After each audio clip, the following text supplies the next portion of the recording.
আল্লাহ তাসজুদা ইয আমারতুক, কোন জিনিস তোমাকে বাধা দিল আদমকে সিজদা করতে?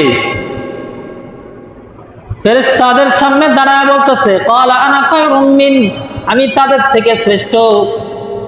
ভাই কিসের জন্য তুমি শ্রেষ্ঠ, কেমনে বুঝলা? কই খলাকতানি মিন নার ওয়া খলাকতাহু মিন তিন। বলে আল্লাহ তুমি তো আমাকে সৃষ্টি করছো আগুন থেকে, ওয়া খলাকতাহু মিন তিন, ও আল্লাহ আর তুমি আদমকে সৃষ্টি করছো কাদা মাটি থেকে। সুতরাং মাটি থাকে নিচে আর আগুন থাকে উপরে, আগুন যত জ্বলে খালি উপরের দিকেই যায়, ঠিক কিনা? এই অহংকার করেছে কে? ইবলিস। কে করেছিল? ইবলিস অহংকার করেছিল। এই ইবলিস আল্লাহ তাআলার ইবাদত করেছে প্রায় ৮০,০০০ বছর। কত বছর? ৮০,০০০ বছর রবের ইবাদত করছে। ৮০,০০০ বছর রবের ইবাদত করছে। এত দীর্ঘ সময় রবের ইবাদত করার পরেও এবং ২০,০০০ বছর ফেরেশতাদের শিক্ষক হিসেবে নিয়োজিত ছিল। ২০,০০০ বছর। কয় হাজার? ২০,০০০। কত বয়স তাহলে বুঝেন?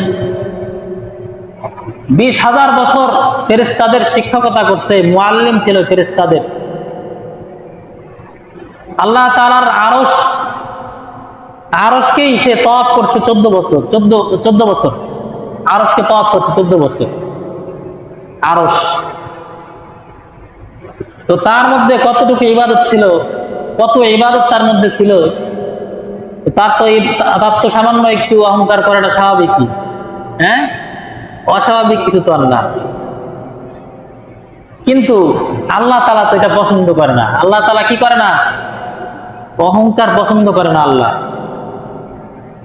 অহংকারীকে আল্লাহ তাআলা ভালোবাসে না। আল্লাহ তাআলার কাছে রাগ উঠে ওই লোকের উপর, রাগ হয়ে যায়, গুসা হয়ে যায় আল্লাহ তার উপর, যে অন্তরের মধ্যে অহংকার রাখে। ইবলিস ফেরেশতাদের সামনে রয়েছে, আদম আলাইহিস সালাতু ওয়াস সালামকে তৈরি করা হয়েছে। আল্লাহ তাআলা হুকুম দিছে সিজদা করো। যখন সিজদা করার কথা বলছে, সব ফেরেশতারা সিজদায় লুটায় পড়ছে। কিন্তু এই যে ইবলিস, এ সোজা ঠটান দাঁড়ায় আছে, কোমর বাঁকা করে না, বাঁকা হয় না একটু। আল্লাহ তাআলা জিজ্ঞাসা করেন ক্বালা মা মানাআকা আল্লা তাসজুদা ইয আমারতুক, তোমাকে কোন জিনিস বাধা দিতেছে আদমকে সিজদা করতে? কোন জিনিস তোমাকে বাধা দিল? কয় আল্লাহ ক্বালা আনা খায়রুম মিন, আমি তার থেকে শ্রেষ্ঠ, তার থেকে উত্তম, আমি তার থেকে উত্তম। আমি আল্লাহ তাআলাকে বুঝাইতেছে, আল্লাহ আমি তো তার থেকে উত্তম, বুঝেন?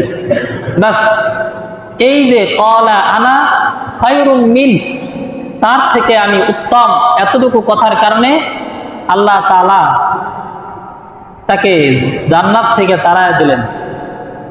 এতগুলা দায়িত্ব ছিল তার, দায়িত্ব থেকে তাকে বরখাস্ত করে দিলেন। আর এই যে ৮০,০০০ বছরের ইবাদত সব বাতিল হয়ে গেল। কিসের কারণে?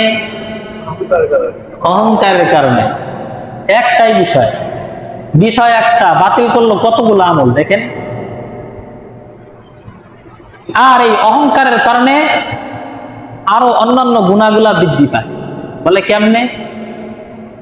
বলে অহংকার যে করে, ও অহংকার করতে করতে ওই যে নিজেকে শ্রেষ্ঠ মনে করে, আমি তো ক্ষমতাশীল লোক। আরেকজনের কোনো ভালো বিষয়, আরেকজনের ক্ষমতা দেখলে তার ভালো লাগে না, আরেকজন একটু ভালো আছে দেখলে কি লাগে না? ভালো লাগে না। তো এই যে এটা হিংসার থেকে, অহংকার থেকে হিংসা হয়ে গেল। কি হয়ে গেল? হিংসা হয়ে গেল। অহংকার কিন্তু ভিতরে একটা জিনিস ছিল। এখন এই হিংসার থেকে আবার কি করে? ওকে তো একটু ছোট করতে হবে, সমাজে সবার সামনে একটু নিচু করতে হবে। নিচু করতে হলে কি করতে হবে? বলে তার ব্যাপারে গীবত করতে হবে। তার ব্যাপারে কি করতে হবে? গীবত করতে হবে। কি করে না করে সব যায় এলাকায় বেড়ে ছড়ায় বেড়া, হুজুর কি করে না করে, এলাকার মাতুব্বর কি করলো না করলো, ছোট করা লাগবে সবাইকে। কমিটি কি করলো না করলো, কমিটি ভালো না, কমিটি খারাপ। অথচ এতটুকু মাথার মধ্যে চিন্তা আসে না, সবই তো আমার, সবই কি আমার এলাকার লোকজন, সবই আমার পরিবার, সবই আদম আলাইহিস সালাম থেকে আসতে পর্যন্ত। এতটুকু চিন্তা ব্রেনের মধ্যে কার ঢোকে না। আল্লাহ কয় ক্বালা মা মানাকা আল্লা তাসজুদা ইয আমারতুক, কোন জিনিস তোমাকে বাধা দিল আদমকে সিজদা করতে? ফেরেশতাদের সামনে দাঁড়ায় বলতেছে ক্বালা আনা খায়রুম মিন, আমি তাদের থেকে শ্রেষ্ঠ। ভাই কিসের জন্য তুমি শ্রেষ্ঠ, কেমনে বুঝলা? কয় খলাকতানি মিন নার ওয়া খলাকতাহু মিন তিন। বলে আল্লাহ তুমি তো আমাকে সৃষ্টি করছো আগুন থেকে, ওয়া খলাকতাহু মিন তিন, ও আল্লাহ আর তুমি আদমকে সৃষ্টি করছো কাদা মাটি থেকে। সুতরাং মাটি থাকে নিচে আর আগুন থাকে উপরে। আগুন যত জ্বলে খালি উপরের দিকেই যায়, ঠিক কিনা? কিন্তু আল্লাহ তাআলার চাইতে কি জ্ঞানী কেউ আছে? হ্যাঁ, আল্লাহ তাআলার থেকে তো জ্ঞানী কেউ নাই। এখন যদি আমরা এই জিনিসটাকে নিয়ে গবেষণা করি, আসলে কি আগুন শ্রেষ্ঠ, আগুনের তৈরি শ্রেষ্ঠ? হ্যাঁ, গবেষণা করলে কি বের হয়? আগুন দ্বারা সবকিছু শুধু ধ্বংসই করা যায়। কি করা যায়? ধ্বংস করা যায়। আগুন আমাদের খাদেম হওয়ার যোগ্য, কিন্তু আগুন এছাড়া অন্য কোনো কাজের জন্য যোগ্য না। দেখেন বিষয়টা কেমনে।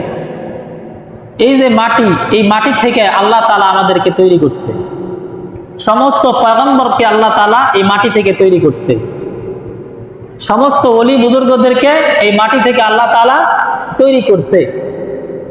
এবং এই মাটির মধ্যে আল্লাহ রাব্বুল আলামিন সকল ধরনের ফসল ফল ফলাদি উৎপন্ন করে থাকেন। কথা কি ভুল বলতেছি? সব মাটি থেকে না।